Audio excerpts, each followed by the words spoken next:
All right, welcome to Talking Investing. I am Tom, and as always, this is not financial advice. Today, I want to go through our daily Bitcoin and Bitcoin miner update. We talk about Bitcoin and Bitcoin miners quite a bit on this channel, so if that's content that you're interested in, please remember to hit the subscribe button and the notification bell. And also, if everybody would do us a big favor and smash the like button, it helps the channel out a lot, and it helps more people see this video. Okay, so another day in Bitcoin. I want to go through the big board of Bitcoin miners, and then we're going to take a look at the chart and see what happened today. And then I want to take a look at some Bitcoin mining charts. And I'm also going to take a look at some Bitcoin miners in specific. I want to talk about the levels that some of these miners are trading at and just put it in perspective. I think that's an important conversation because right now the Bitcoin miners, when we look at the board, you're going to see most of these miners are trading at their 52-week lows. Many of these miners are trading at their all-time lows, and they just continue to go down. So first, let's take a look at the big board and see what happened on the day today. Okay, so you'll see it is a mixed bag. There is some green on the board, which is a nice change, but there's an awful lot of red on the board, more red than green. CleanSpark was up 1%, Hive was up 2.5%, Argo Blockchain was up 2.8%, and BitDigital was up 1.8%. HUT was down 1%, Riot was down almost 2%, Marathon was down more than 2%, Core Scientific was down almost 5%. So those are most of the rest of the large or extra large miners. This was overall a mixed day, but it kind of skewed red. And then some companies had a very bad day. Iris Energy was down almost 10%. Mawson was down 20%, and Cypher was down 46%, although we're going to look at that because that's not quite fair. There was an anomaly there in the numbers. We talked a little bit about that yesterday, so we'll just kind of close the loop on that and show you what happened. But you can see there was some massive downward pressure on some of these stocks. Some of these stocks really took out their all-time lows. So I want to go through what happened with Bitcoin, and then I really want to talk about the miners because at this point, if you're investing in the Bitcoin miners, you have to have a conversation with yourself, and I'm going to try and talk through what I'm thinking in my head, so just so that you guys know where I'm at and what my thought process is, for whatever that's worth. Of course, this is not financial advice, but I do want to let you guys know what I'm thinking. Okay, so first let's look at the chart. This is the Bitcoin chart on the 15-minute time frame. So this is close up. As always, there's an orange line where Bitcoin was when the equity markets closed yesterday. So we dipped below that last night and then above it all morning, and we bounced off of this line twice, and we're basically sitting right exactly where we were at the end of the day yesterday. Technically, it's after the close, so we ended somewhere up here at around 31,200. So, you know, within a few $100s of where we closed yesterday. But unfortunately,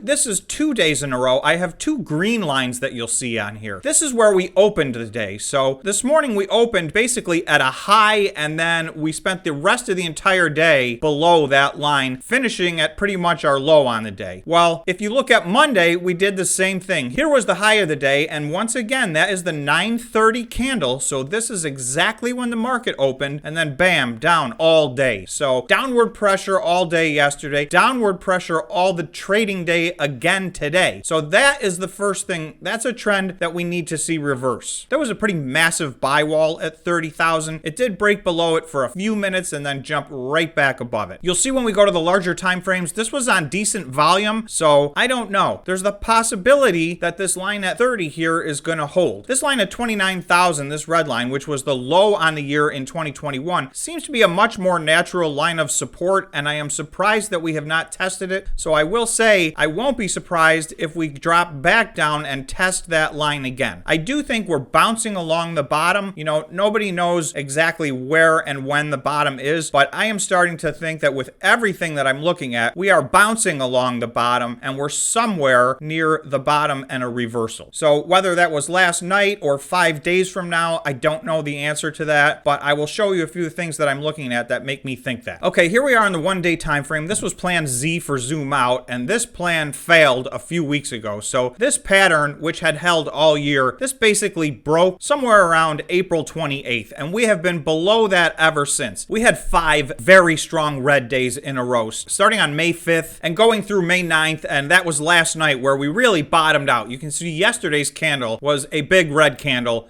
and we finished at the bottom of it. So today, unless something strange happens, it looks like we're going to have a green candle, although it will be very small, but we did get all the way up and almost retest 33,000 today. So we've been bouncing around on the positive side here all day today. So in general, today was a healthy day. Now that's one day, so that does not a trend make, but you will see yesterday's volume and today's volume are extremely high. They're the highest volume days we've had in months and months. Usually a high volume day is confirmation of a move that's happening. So that is a little piece of evidence that potentially this was a low. Again, I will not at all be surprised if we go down and test 29,000. So let's just follow up. We'll look at the RSI on the daily time frame. We've been following that very closely. And if you remember, we spent a month stuck in neutral. And that, for me, I call that we were under 50 and we were over 35 every single day for a month. We're now at about 27.8 or 27.9, so that has moved up a little. And like I said, we may bounce off the bottom here, but we have finally moved into oversold territory, which is another indicator that if we're not at the bottom, we're somewhere near the bottom. Just want to look at the fear and greed index again. We talked about this yesterday. It was 11 when we looked at it yesterday, and I said I thought it would go lower. The lowest it's been in the last 2 years is 10. So it went from 11 to 10. So today it's at 10. It resets again in 2.5 hours. If you remember, for almost a month on this channel, the frustration that I've been talking about is we're really not getting any indication either way, whether we were going to break to the bull side or to the bear side. So we were just very sideways and stuck. And so unfortunately now this has broken to the downside, but we are starting to see some of the indicators that say we may be close to the bottom.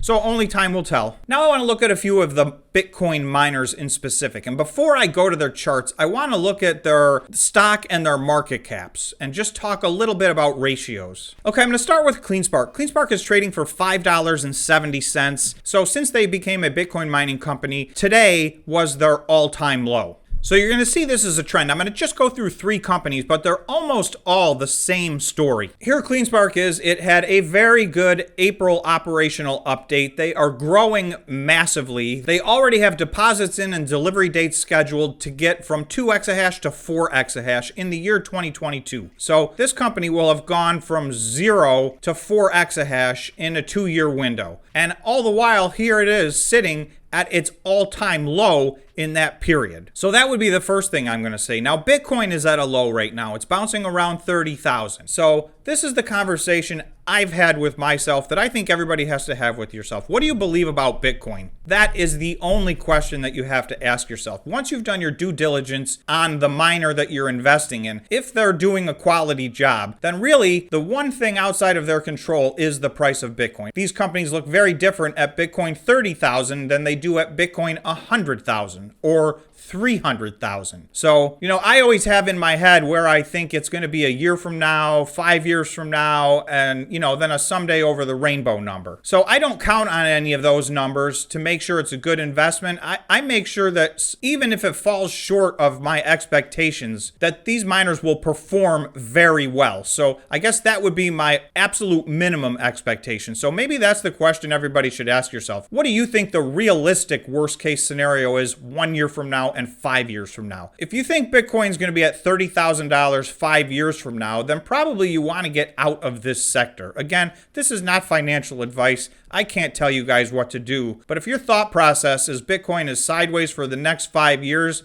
common sense dictates that this is not a sector you would be investing in. Now, 30,000 is a little low, although most of the companies that I'm looking at would do just fine as they scale up at 30,000. I know there's a gigantic argument out there in the world at what is break even, but I will tell you that the break even number is going to change because break even includes overhead. And as these companies receive their machines and get up and running, their revenue is going to increase dramatically in proportion to their overhead. So their break even point is going to get lower and lower and lower over time. Those that are having successful operations. So suffice it to say, the ones that I'm looking at already make money at 30,000 and it's just going to get better than that. But for me, I will tell you, my realistic scenario is I believe 40,000 is kind of a worst case scenario by the end of the year 2022. I think Bitcoin is going to be higher than that, but I could see we've crossed over that $40,000 line many times. So it's entirely possible we'll land there at the end of the year. But my targets for 2 years from now and 5 years from now are considerably higher than that. And that's what I'm looking at with these stocks. Because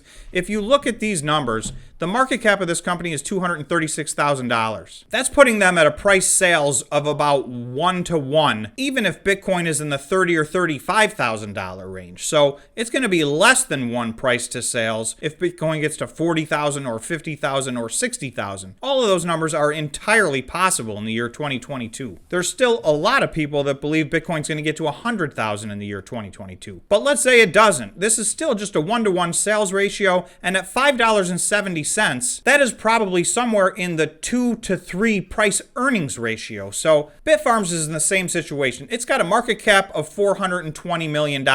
It hit its low, its 52-week low today of $2.03. It closed at $2.09. Again, $420 million is somewhere around 1x sales. So, and the third one I was going to run through, and I'll just do it super quickly, is Riot Blockchain, and it sits in the same situation. Riot's at a market cap of $883 million. Now, it's possible Riot is as high as a 1.5 price to sales ratio, but again, it will be at a PE of somewhere between 2 or 3 or 4. Obviously, if Bitcoin crashes or these companies don't execute, then those numbers will change. So those are not locked in stone, but those are my reasonable estimates. So again, this is not financial advice. You guys got to do your due diligence and see what you think the market cap is versus where you expect their sales to be, where you expect their earnings to be. But those are the numbers I'm looking at. And these are historically, epically low numbers for the Bitcoin miners. They've really never traded at these numbers. And obviously, you know, the whole game had changed about 18 or 20 months ago when Bitcoin started to run up. To be this far in and for these companies to have achieved this much and for them to be trading at their 52-week lows, to me, seems a little upside down and backwards.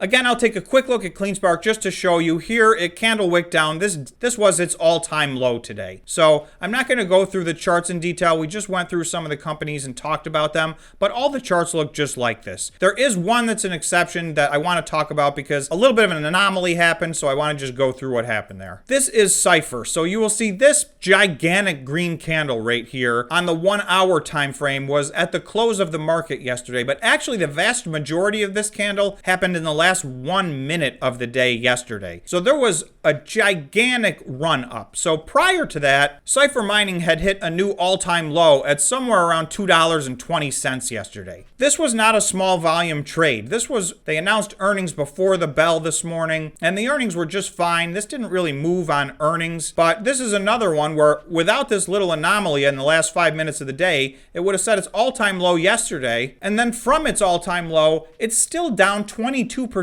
today. So it looks like it's down 46% today. I'm going to call it down 22%. Either one of those is an awful scenario. So Cypher very much deeply into its all-time low right now. So that's what I got for you today on Bitcoin and the Bitcoin miners. Hope everybody can hang in there, and we'll go through this again tomorrow. So thanks so much for watching. Remember, if you're still here, please subscribe to the channel and smash the like button. Everybody try to have a good night. Thanks.